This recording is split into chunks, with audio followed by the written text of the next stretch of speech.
They never thought I'd make it on my own. My cousins, the golden children of our family, laughed in my face when I desperately needed help with rent after losing my job during the pandemic. "Maybe you should learn to manage your money better," they sneered at our family's 4th of July barbecue. What they didn't know was that I'd been silently building something that would change everything. 3 years later, when my email hit their inboxes, everything changed. I still remember Tom's voice cracking when he called, begging for my forgiveness. Sarah showed up at my door in tears. And Mike? Well, he's still waiting for me to return his calls. Funny how quickly the tables turn when family discovers you're the one holding the keys to their future. This is the story of how I went from the family charity case to the person they couldn't afford to lose. Growing up in suburban Massachusetts, our extended family was tight-knit, at least on the surface. My mother's sister, Aunt Diane, lived just 2 streets over with her husband and their 3 perfect children, Sarah, Tom, and Mike. While my single mom worked double shifts as a nurse at Boston Memorial, Aunt Diane was busy organizing charity galas and tennis tournaments at the Brookline Country Club. My cousins had everything I didn't: private school educations, summer camps in New Hampshire, and parents who showed up to every school event.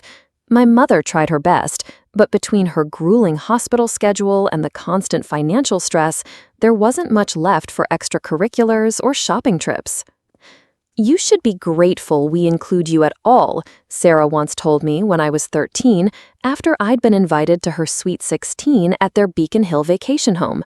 My mom had scraped together enough to buy me a decent dress from TJ Maxx, but it didn't compare to the designer outfits my cousins wore. During the party, I overheard Tom telling his friends, "That's my charity case cousin. Mom makes us invite her to stuff." Despite everything, I excelled in school. I won a partial scholarship to UMass Amherst, where I studied computer science while working part-time jobs. My cousins all went to Ivy League schools, fully funded by their parents. At every Thanksgiving dinner at Aunt Diane's McMansion in Newton, they talk about their internships at prestigious firms, while I served the cranberry sauce and listened to comments about how community college is still education. What nobody knew was that during those college years, I had started developing a specialized software for supply chain management. It began as a class project, but I continued refining it in my spare time. My professor, Dr. Chen, saw potential in it, but I kept it mostly to myself. It was the one thing that was truly mine, away from my family's judgment. When my mother was diagnosed with early-onset Alzheimer's during my senior year, everything changed.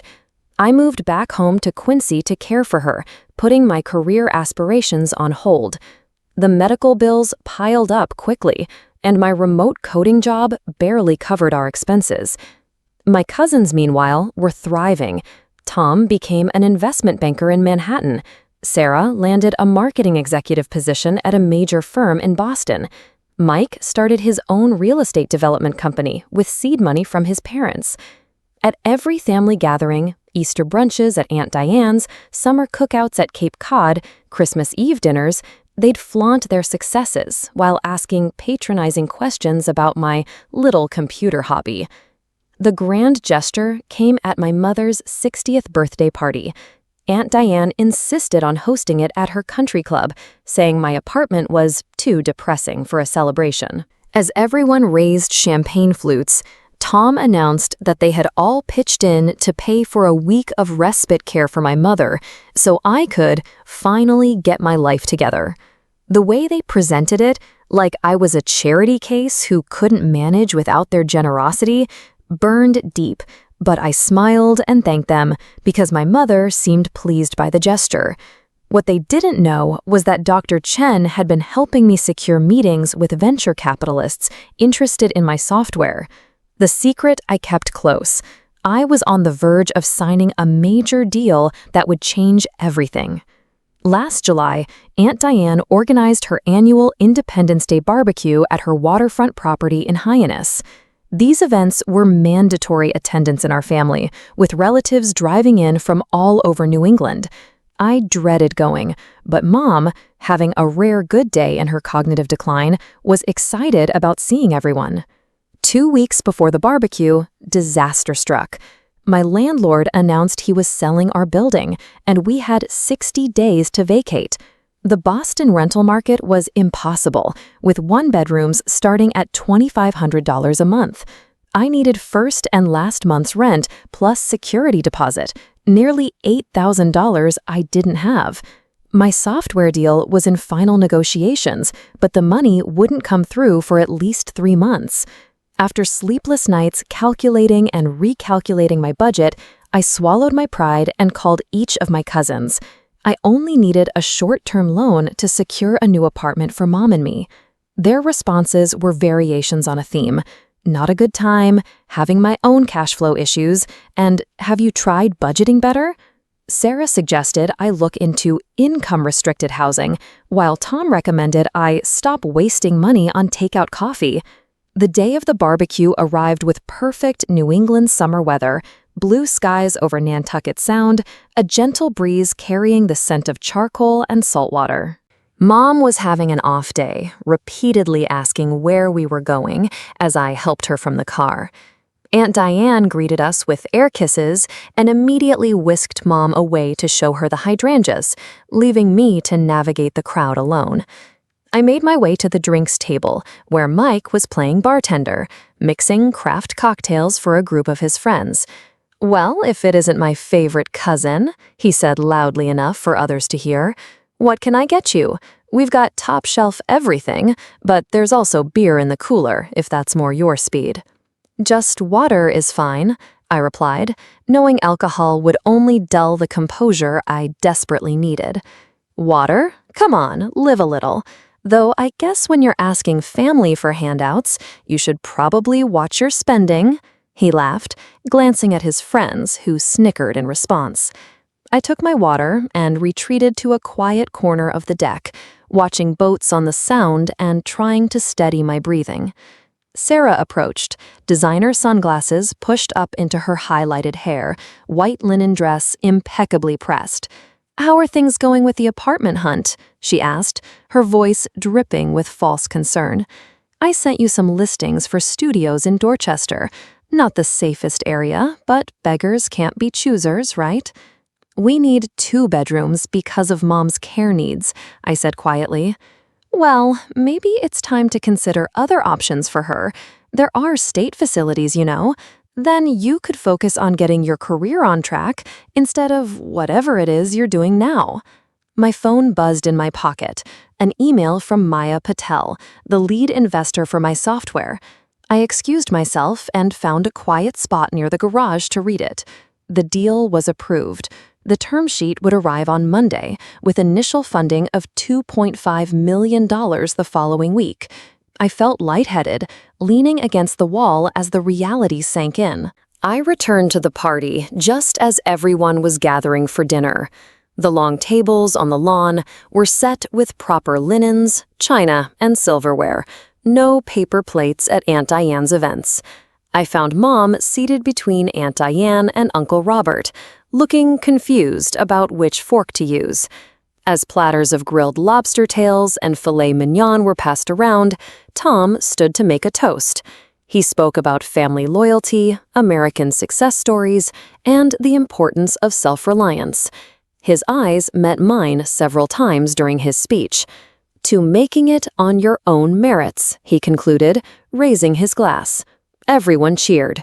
When dessert was served, a red, white, and blue trifle that Aunt Diane had featured on her Instagram, the conversation turned to vacation properties. Sarah and her husband had just purchased a ski chalet in Vermont. Mike was closing on a beachfront condo in Florida. Tom and his wife were considering a timeshare in Maui. "What about you?" Uncle Robert asked me directly. "Any big plans this summer?" Before I could answer, Sarah jumped in. "She's actually looking for a new apartment. Her building's being sold." She turned to me with a sugary smile. How's that going, by the way? Find anything in your budget? Actually, Tom interrupted, I've been meaning to talk to you about that. I've been thinking about your situation, and I think what you really need is some financial literacy. I'd be happy to sit down and go through your spending habits, help you create a budget that works. That's so generous of you, honey, Aunt Diane beamed at her son. Maybe she can take that class they offer at the community center, Mike added, the one for people on assistance. The laughter around the table felt like needles on my skin. Mom looked up from her dessert, momentarily lucid enough to sense the tension. Is everything okay, sweetheart? She asked me, her voice suddenly clear. Something in me snapped. No, Mom. Everything is not okay, I said, my voice surprisingly steady. The table fell silent, forks pausing mid-air. For years, I've sat at these family gatherings and endured the condescension, the mockery, and the thinly veiled insults about my life choices. I stood up, napkin falling to the ground. I've listened to financial advice from people who've never had to worry about money a day in their lives. I've smiled through comments about pulling myself up by my bootstraps from cousins who've had every advantage handed to them. Now, Elizabeth, Aunt Diane started, her voice sharp with warning, this isn't the time or place. It's exactly the time and place, I cut her off. You all sit here in your waterfront property, eating lobster, talking about your vacation homes, while openly mocking me for needing temporary help with housing for my mother, your sister, Diane, who worked her entire life taking care of others. Tom cleared his throat. Look, we're just trying to teach you about financial responsibility. Financial responsibility? I laughed, the sound harsh even to my own ears. Let me tell you something about responsibility. While you were getting drunk at frat parties at Harvard, I was working 30 hours a week while maintaining a 3.9 GPA. While Sarah was shopping on Newberry Street with Daddy's credit card, I was developing software between shifts at the campus computer lab. I pulled out my phone and opened the email from Maya Patel. 3 years ago, I started developing a logistics management platform. Today, I received confirmation of a $2.5 million investment round, with the first payment coming next week. I held up my phone showing the email. My company is being valued at $15 million pre-money, and I own 80% of it. The silence that followed was deafening. Sarah's mouth hung open. Mike's face drained of color. Tom stared at the table. I didn't tell any of you because for once, I wanted something that was just mine. Something you couldn't diminish or take credit for or explain away.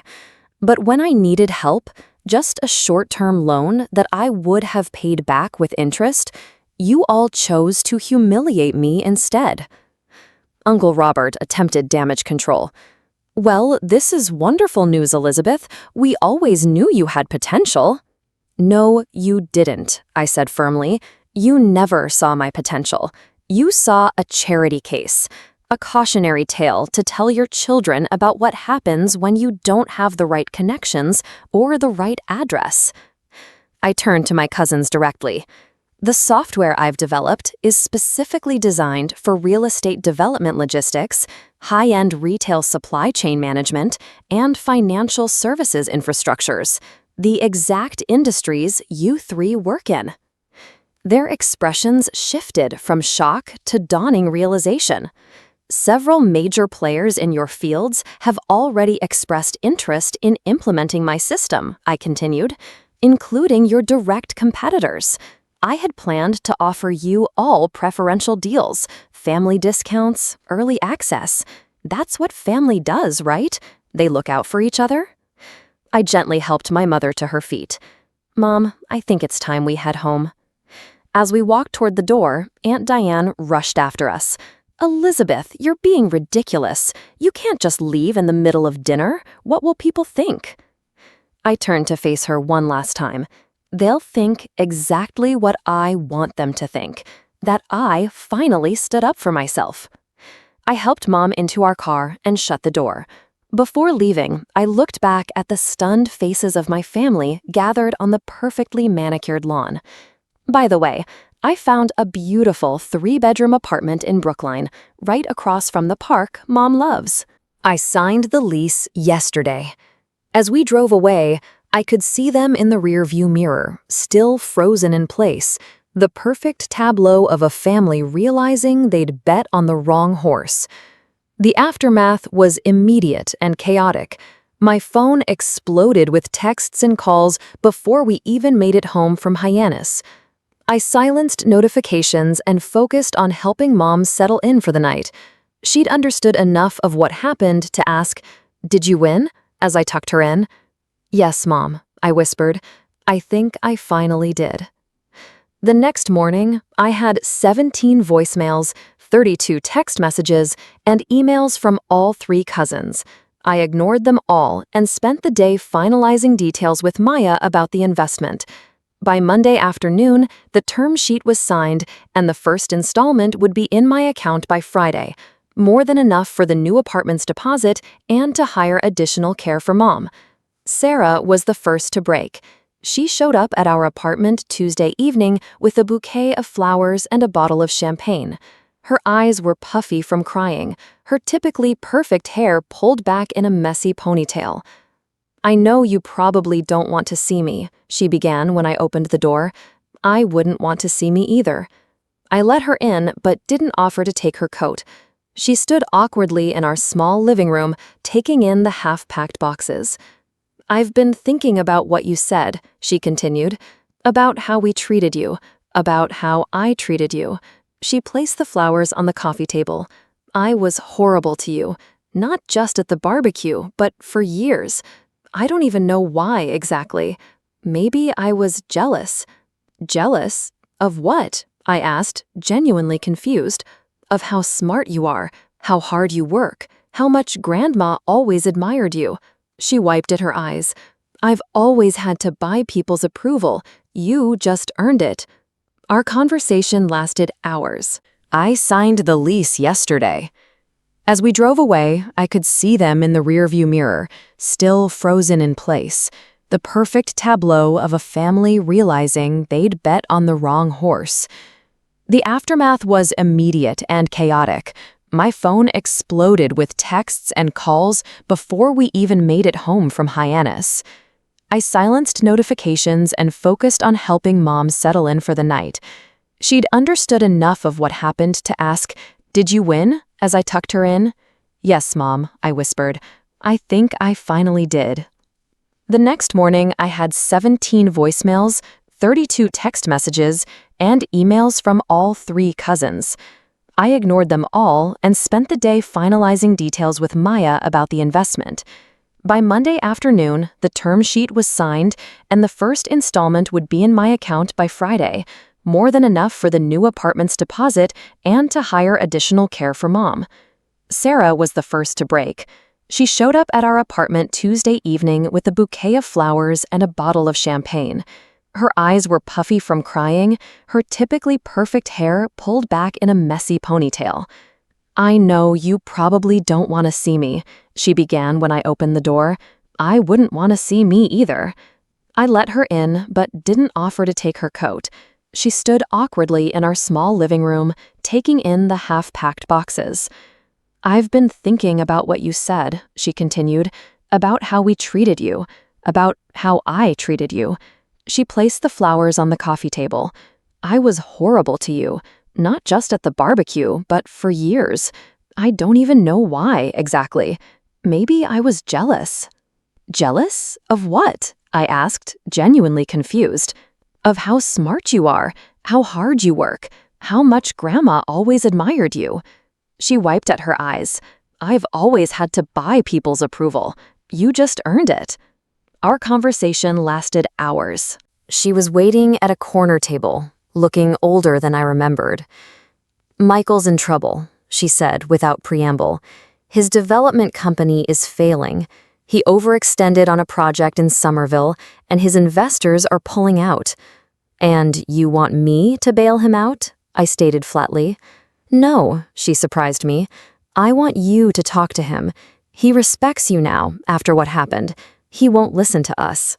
I arranged to meet Mike at his half-finished development property, a conversion of an old factory into luxury condos that now sat abandoned, windows boarded up. He showed me around the skeletal framework, explaining what went wrong, cost overruns, permit issues, supply chain problems. "Your software could have prevented this," he said quietly, as we stood in what would have been the penthouse, looking out over the Boston skyline. "Maybe," I acknowledged, "but that's not why we're here, is it?" Finally, the armor cracked. "I've been a terrible cousin," he admitted. "A terrible person, really. I treated you like garbage because it was easier than admitting you were smarter than me, stronger than me." He kicked at some construction debris. "Now everything I built is falling apart, and you're the success story." I didn't offer him money. Instead, I offered something more valuable, my expertise. Over the following months, I helped him restructure his business, implement my software to address the supply chain issues, and connect with new investors. It wasn't charity. It was a business relationship that benefited us both. The new apartment in Brookline became our sanctuary. With the investment money, I hired specialized caregivers for Mom, giving me time to focus on growing my company. Her condition continued to progress, but she had moments of lucidity where she'd squeeze my hand and say, "You're doing good, baby, really good." As for the grand gesture of respite care they'd offered at Mom's birthday, I never used it. Instead, I took Mom on a 2-week trip to the Maine coast, something she'd always wanted to do. We stayed in a beautiful oceanfront cottage, watched sunrises together, and collected seashells that now sit in a glass bowl in our new living room. The unexpected twist came 6 months after the barbecue confrontation. While reviewing some old family photos for a digital album, I discovered a series of letters between Mom and a professor she had in nursing school. They had developed a project together, a patient care tracking system that was decades ahead of its time. The hospital had implemented it, but Mom never received credit or compensation. I realized then that my entrepreneurial spirit wasn't random, it was inherited. With help from a lawyer specializing in intellectual property, we were able to secure retroactive recognition for Mom's contribution, including a settlement that ensured her care would be covered for life. Family gatherings are different now. We meet on neutral ground, restaurants or parks, and the conversations have a new honesty to them. There's less showing off, more genuine connection. Last Christmas, instead of exchanging expensive gifts, we all contributed to a scholarship fund for nursing students at Mom's alma mater. The relationships aren't perfect. Old habits die hard, and sometimes I catch glimpses of the former dynamics trying to reassert themselves. But now I have the confidence, and yes, the leverage, to redirect those moments into healthier patterns. Looking back on that July afternoon, I realize it wasn't just about the money or the success. It was about finding my voice and my worth in a family that had defined me by their standards for too long. My company has grown beyond those initial millions, but the real value has been in redefining what family means to me. Sometimes, the people who should support you the most are the ones who need the harshest wake-up calls. My mother taught me resilience by example. My cousins taught me that respect has to be earned, sometimes the hard way. And I learned that forgiveness is possible, but only when it's met with genuine change. If you're watching this and feeling underestimated by the people who should believe in you most, don't wait for their approval. Build your path anyway. Your success will speak volumes that your words never could. And remember, family isn't just about blood. It's about who stands beside you when you need it most. If you found value in my story, please like this video and subscribe to the channel for more real-life experiences about family dynamics, success against the odds, and the courage to stand up for yourself. Share in the comments if you've ever had a moment where you had to prove your worth to family. I read every comment and would love to hear from you.